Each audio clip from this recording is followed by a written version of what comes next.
اور ہم نے فرعون کو اپنی سب نشانیاں دکھائیں مگر وہ تکذیب اور انکار ہی کرتا رہا۔ کہنے لگا کہ موسیٰ، کیا تم ہمارے پاس اس لیے آئے ہو کہ اپنے جادو کے زور سے ہمیں ہمارے ملک سے نکال دو؟ تو ہم بھی تمہارے مقابل ایسا ہی جادو لائیں گے، تو ہمارے اور اپنے درمیان ایک وقت مقرر کر لو کہ نہ تو ہم اس کے خلاف کریں اور نہ تم، اور یہ مقابلہ ایک ہموار میدان میں ہوگا۔ موسیٰ نے کہا کہ آپ کے لیے یوم زینت کا وعدہ ہے، اور یہ کہ لوگ اس روز دن چڑھے اکٹھے ہو جائیں۔ تو فرعون لوٹ گیا اور اپنے سامان جمع کر کے پھر آیا۔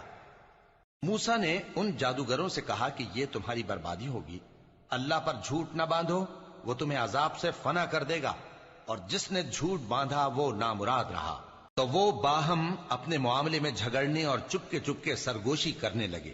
کہنے لگے یہ دونوں جادوگر ہیں، چاہتے ہیں کہ اپنے جادو کے زور سے تم کو تمہارے ملک سے نکال دیں